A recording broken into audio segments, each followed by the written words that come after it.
Sudah sering kita lihat tentang banyaknya penampakan monster, hantu, UFO, uka-uka, koruptor yang bisa nonton tenis di Bali yang berhasil tertangkap kamera, dan sebagiannya menjadi berita utama pada kala itu. Salah satu yang ramai diperbincangkan adalah penampakan sosok binatang purba, yaitu Plesiosaurus atau dinosaurus sejenis reptil purba air, di mana sebuah organisasi bernama Kriptozoologi pun membentuk kelompok tim ekspedisi yang dipimpin oleh seorang ahli zoologi bernama Jonathan. Ini orangnya dengan menamai ekspedisi ini dengan nama The Dinosaurs Project atau Proyek Dinosaurus.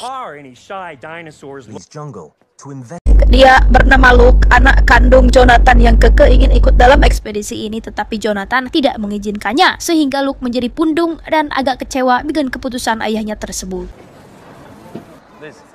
Ekspedisi ini sendiri berlokasi di Kongo yang merupakan negara Afrika bagian tengah yang menjadi tempat ditemukannya penampakan reptil purba air yang kita lihat tadi. Dan mari saya perkenalkan Anda dengan satu persatu anggota tim yang akan ikut. Ada Charlie yang merupakan asisten Jonathan, lalu ada Liz, sang ahli medis yang siap mengobati apabila ada yang terluka. Kemudian ada kru TV yang terdiri dari kameramen dan boomer yang akan mendokumentasikan seluruh perjalanan dalam proyek dinosaurus ini.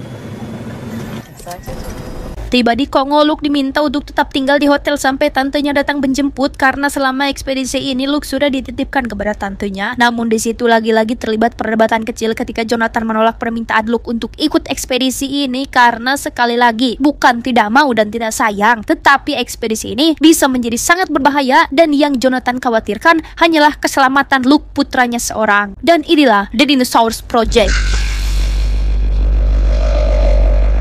Setibanya di lapangan udara, mereka bertemu dengan seorang wanita lokal bernama Amara yang akan menjadi guide atau penunjuk jalan karena hutan ini sendiri sangat luas dan lokasi yang akan mereka tuju berada tepat di tengah-tengah hutan belantara yang sangat jarang sekali dikunjungi oleh para wisatawan.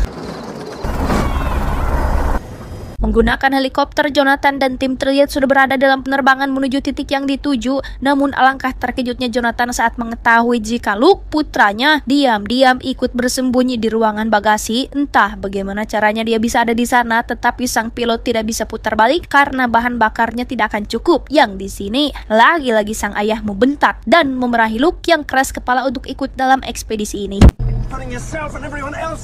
Sebagai generasi milenial, Luke memiliki beberapa perangkat kamera GoPro yang sengaja dia bawa untuk merekam semua aktivitas, di mana saat helikopter terbang tepat di atas desa kecil tradisional yang masih primitif, muncullah beberapa binatang terbang yang tidak mirip seperti burung, yang ketika binatang-binatang itu mendekat, tiba-tiba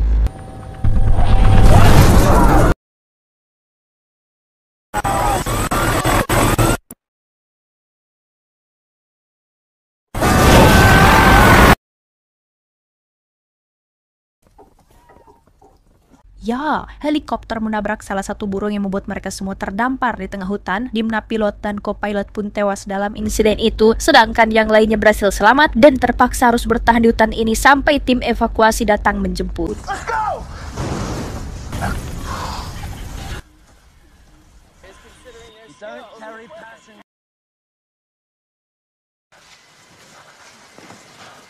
Tiba di desa tradisional, mereka tidak melihat satu orang pun yang tinggal di sana, yang karena hari sebentar lagi gelap, Jonathan dan kawan-kawan memutuskan untuk tinggal di salah satu gubuk yang ada di sana. Disinilah Luke memberikan sedikit kontribusi ketika dia membawa kamera sensor gerak yang bisa merekam secara otomatis apabila ada pergerakan di luar sana. Stok makanan pun lebih dari cukup untuk mereka bisa bertahan selama beberapa hari, sehingga untuk sementara waktu semuanya masih aman terkendali.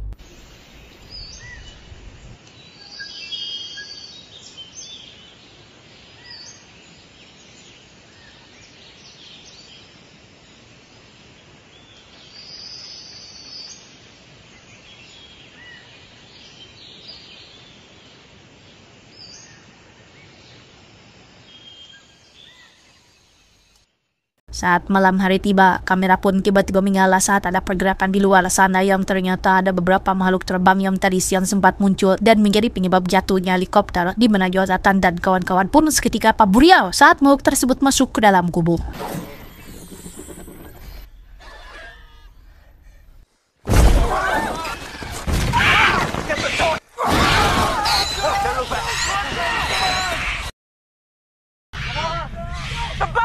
Mereka semua pun kabur ke tepi sungai dan naik ke atas perahu milik penduduk desa. Beruntung makhluk itu tidak mengejar, sehingga mau tidak mau mereka semua harus bertahan di atas perahu tersebut.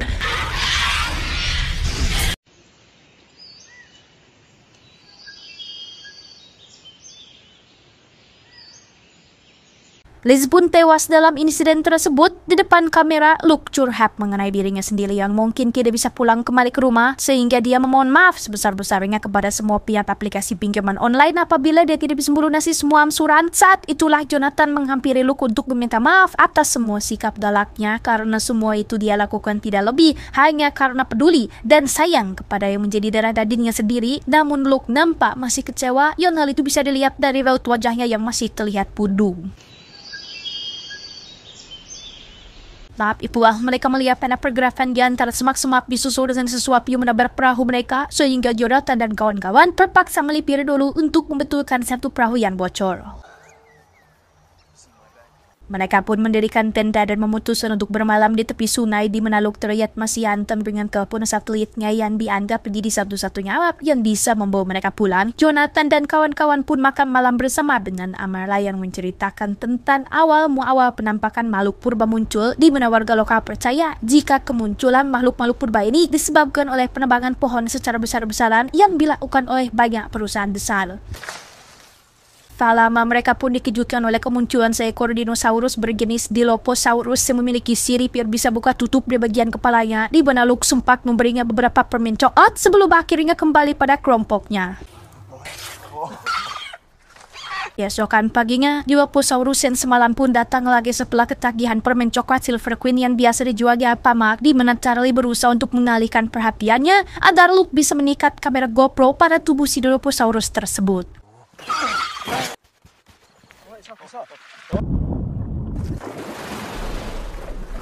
Mereka semua benar-benar sangat terkesan saat melihat si Dilophosaurus ini mampu berenang dan menyelam di dalam air, yang setelah beberapa saat terus memantau, akhirnya ditemukanlah sebuah goa yang menjadi jalan masuk dan keluar para dinosaurus ini. Namun karena jarak yang terlalu jauh, kamera pun seketika mati akibat transmisi atau sinyal yang tidak terjangkau.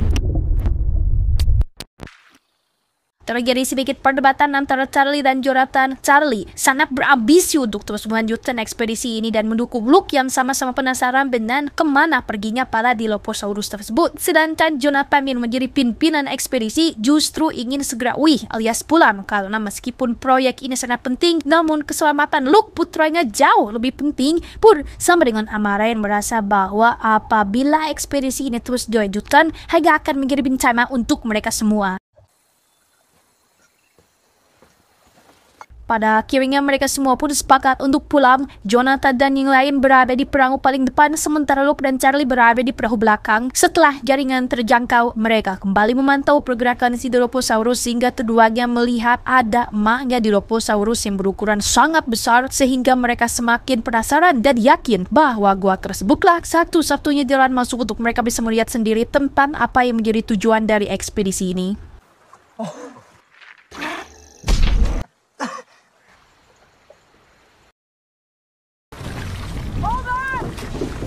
Terjadi insiden kecil saat melewati arus kencang, di mana Charlie dan Luke harus terpisah dari Jonathan yang secara kebetulan membawa keduanya masuk ke dalam goa, yang alhasil Jonathan dan yang lain pun tidak memiliki pilihan lain selain menyusul mereka berdua.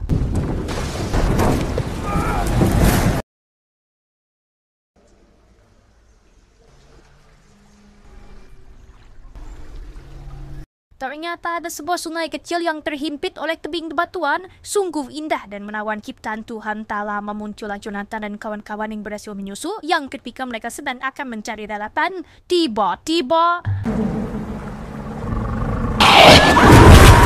satu kameramen TV pun tewas dilalap oleh dinosaurus air, di mana Luke dan Charlie sendiri lebih dulu sampai di daratan, dengan Charlie yang terus berjalan ke dalam hutan tanpa menunggu yang lainnya. Karena tak ingin sendirian, Luke dengan terpaksa terus mengikuti Charlie hingga sampai di sebuah lokasi yang terdapat lubang goanya. Charlie pun sekonyong-konyong mendorong Luke jatuh ke dalam gua tersebut sesaat setelah telepon satelitnya sudah berada di genggamannya.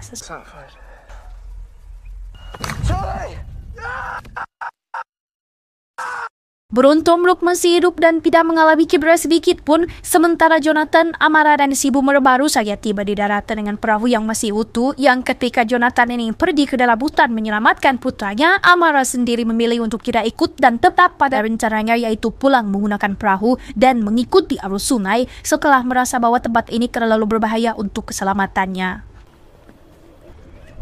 Kembali ke Luke yang masih sendirian dan hanya bisa berbicara dengan kameranya. Dia pun dikejutkan oleh kemunculan Dilophosaurus yang kemarin dia kasih makan. Yang ketika Luke melihat ada sesuatu yang bergerak di balik semak-semak, dia pun mencoba mencari tahu dah.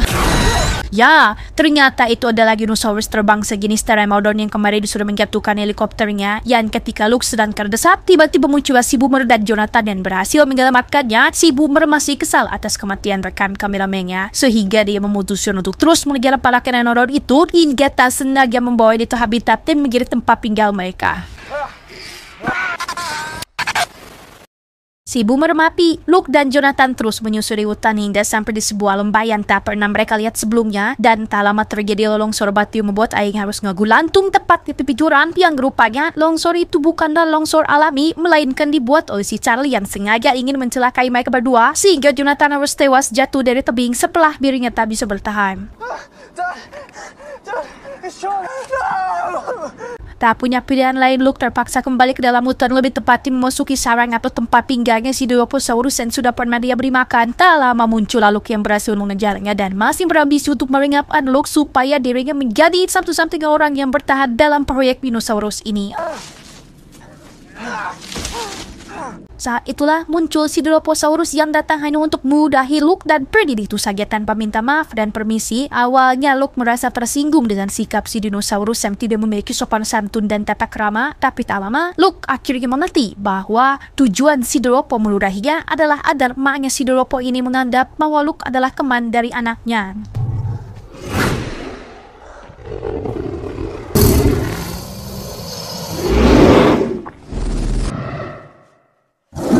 Lee tewas dilahap sementara Luke pergi ke lembah dan menyadari bahwa tempat ini adalah lokasi yang menjadi habitatnya para dinosaurus yang masih bertahan selama jutaan tahun. Dengan fakta bahwa dia tidak bisa kembali pulang, Luke pun mengumpulkan semua hard drive kamera milik para kru TV termasuk kameranya sendiri dan melemparkannya ke bawah air terjun berharap ada orang yang akan menemukannya. Dan itulah awal muawal bagaimana rekaman video ini bisa kita lihat menjadi satu kesatuan dalam bentuk cerita film yang utuh, dan tentu saja ini semua hanyalah film found footage semata. Tamat ending yang cukup membabongkan.